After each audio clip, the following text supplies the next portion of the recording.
Ugwumba on your free hand abo ina anya na mgbede anga ihe ọkụ mmiri ashu abụrụ ihe dị mkpa nnukwu ọ gbasatara ọdịmma ndị ala Federal Constituency ọ na-abụ n'obodo anyị here agbakọda n'ogwe nesi anya fụ na iji ozi inochitere obodo inochite anya obodo abụọ bụ ihe dị mma ka ọ bụ mana ọ bụ onye ọbụla ji emenwu ya achọrọ onye mma ihe inochite anya obodo pụtara ihe bụ onye oji ozi onye ji anya ntị mara ihe eziri ya iji imeni na onye ji abụọ jee okwute ọnụ ya kwute ọnụ ndị be anyị ekwuo nke ji adị mma gbasatara ndị ihe ala Federal Constituency ọsị mba ekwuo nke dị mma o tinye aka ya ocheta nke dị mma ọ dọrọ aka ndị ọzọ tinye ya bụ ihe ndị oyibo na-akpọ support ewere fụ na ọgara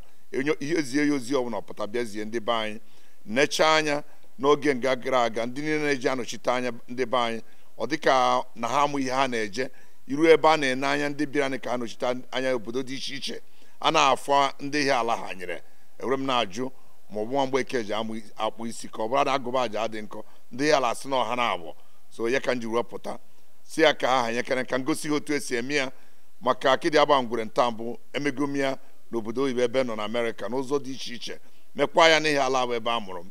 so nọọ ya bụ ihe nkwado obi m ji wepụta si ka ndị ihe ala nedo anya ha nye onye toziri etozi na nke a onye mara ihe a na-ekwu ọ na-abụ jee ọ ghara ịdị anyị ka ndị mbụ ejiri eje kọtụrụ anyị ụmụ ihe ndị metụgburu mbụ mere ọ ga-eji gbuo nne anya sị na onye a dị ka nwa ga na mba rifọndụ ihe kwuru bụ eziokwu ọ bụrụ na na-eji Wednesday mụrụ otu Sunday ga-adị si gị na ọ bụ eziokwu ọ dị ama ịnọkọta isi ka ijebe ihe ma ije eme nke agara ịjụ gị gịnị ka ị megwuru mgbe mbụ onye ifuru ihe a tupu nsi n'ihe ala ebe a were pụwa eso mee ihe iji mara ihe ụmụaka na-eme n'oge ụmụaka ghara ịbụ ịtụtụ ihe mmadụ esoro mgba bọọlụ kpụrụ akpọ na ihe ala hia ka m pụkwara na ijebe obodo oyibo njiri ihe ndị oyibo na-akpọ academic scholarship were jee ka m gosiri akwụkwọ ọmụnwa soro ofu onye kpọkọnatara ndị ihe ala niile local government area ewere bido organization nke a na-akpọ ihe local government area association achịrị ha for 8 years onye ọbụla kpọpụtara na chi only 2 times ahọ na-abụ mana achịrị m aha ịsatọ pụtara emere election ugboro na-anọ ka emesịrị ya ha sị m chịba and ka m mechara ya otu ahụ ebuo na kịta karịa otu ọ dị mbụ nke anyị nọkwa tata ọ na-aga n'ihu because of otu nsiri kwado ya ka m mesịrị nke ahụ nwere nke a na-akpọ otu ndị nwanne dị na mba isi na-akpọta ndị Igbo niile nọ n'obodo Amerịka na akụkụ Washington DC area arụrụ m dia vice chairman ruo dia chairman under my own chairmanship oge m bụrụ onye isi ha niile ka m bidoro ihe a na-akpọ young adult group otu ụmụaka niile bụsị ndị gụrụ akwụkwọ ma ụmụ nwoke na nwaanyị ka emechara nke ahụ otu ndị Anambra na-akpọ asa USA esoro n'ofu onye isi nkwado ha na-abụ ihe ọbụla a na-eme na ya nje abụ onye nke izi mbụ mbụrụ onye nke ịbụọ na ya ka emesakwara nke ahụ otu ndị ihe ala a na-akpọ ihe ala Regional Congress a very big organization mụnwa ka ha mekwara mbụrụ onye isi ha n'ịchụ ndị ihe ala niile bụ ndị nọ na Amerịka ka anyị were jikọọ aka anyị ọnụ mụra ebe anyị si ndị ji akwụnwụ ụgwọ ka ha were bata n'otu a esonye aka kwọrọ ụgwọ ha batasị ya na ya ewepụkwa nke a ị ga-anụgo ihe a na-akpọ World Igbo Congress organization ndị Igbo niile bukọchara ibu nọ na Amerịka mụnwa bụ one of the past chairman of this organization achịana ha and oge nchịrị ha o nwere ofu ihe dị very remarkable na 2015 na-eme election ọba Akiolu Lagos a na-asị ndị Igbo na ha ga-abịa etinyere ambudo akwụkwọ na ọ bụ na atụgharị ya na aja akwenye na Lagoon ọmụwa bụ onye isi ndị World Igbo Congress pụtara sign ihe a na-akpọ press release jee gba ambudo na ọ ga-abịa ịyọ ayịyọ na ndị Igbo abụghị ndị okwu na ụka na ọ ga-abịa ịyọ ha ayịyọ maka ihe o kwuru ọba Akiolu ghọtara ya bịa si ha na ihe ya kwuru na ya yiri ayịyọ maka ya ndị Igbo werekwado ebe ahụ so na ihe mbụ ụzọ eme mbụ then organization ndị ihe ala a na-akpọ ihe ala National USA bụ maka ọ na-aba ahịa naba ọ naba n'ọdụ ọmụ bụ onye isi ha mụ na ndị otu anyị bụ ndị executive bụ maka ndị ihe ala ka anyị bụ n'obi anyị na-abata na-eke ọgwụ n'ihe ala ihe ala town every 2 years. Ọ dịrị m izi ọ bụ na ha tụnyere ma njebe ihe ala federal constituency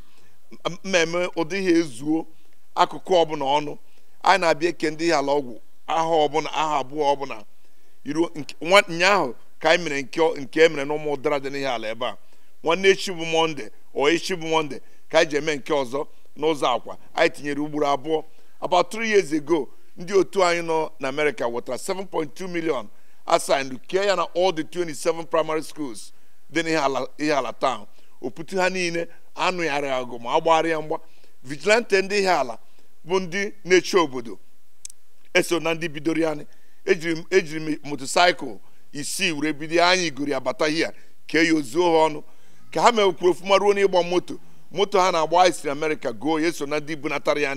eke ha were moto ha na-agba nke ya mbatakwara hia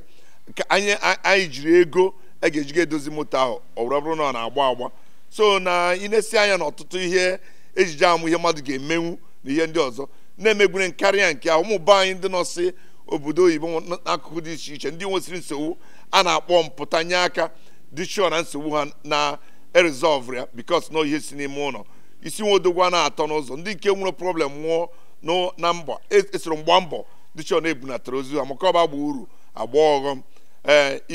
ihe niile bụ ihe onye maara ihe na onye siri ike ji emenwu na onye gụrụ akwụkwọ m ndị soro gụọ akwụkwọ agụrụ nke a na-akpọ masters gụọ nke a na-akpọ PhD mana ihe niile abụ nke kachasị omenala amaara m omenala ana m anọ n'ihe ala at least 3 times in a year ana m anụ ya n'ọkọchị ana m anụ ya n'udu mmiri.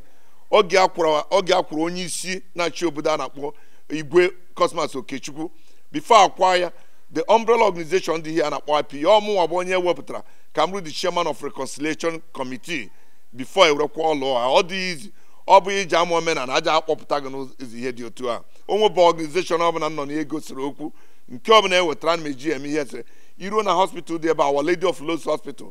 bụ regional hospital ndị ihe ala nwere the biggest x-ray equipment dị ebe ahụ anyị nwa mụ na ndị otu m ihe ala National US anyị nwa raised the fund were bunata ya were dị ebe ahụ. Ndị ọbụla na-eje ebe ahụ kịta na-ekwu n'osoro ihe kachasịrị mma megoro ndị ihe ala anyị bunatara ya tinye ebe ahụ. Anyị jee ebe ahụ nwa onye na-abụ je ọsị na ọya bunatara ya si buru ụzọ fụ ya ma ọ ka a ghara inye ego ọ ihe a na-emere obodo ka obodo were dị mma na-aga n'ihu emego so many of them mere ndị be anyị mere ndị mba mana nke a m batara ya abụ na enechara m anya fụ otu ezinụlọ obodo ihe ala dị were si ya na mma eso gwa ha ka njekwa na ọ ga-adị ka ndị a nke ahụ njire je before.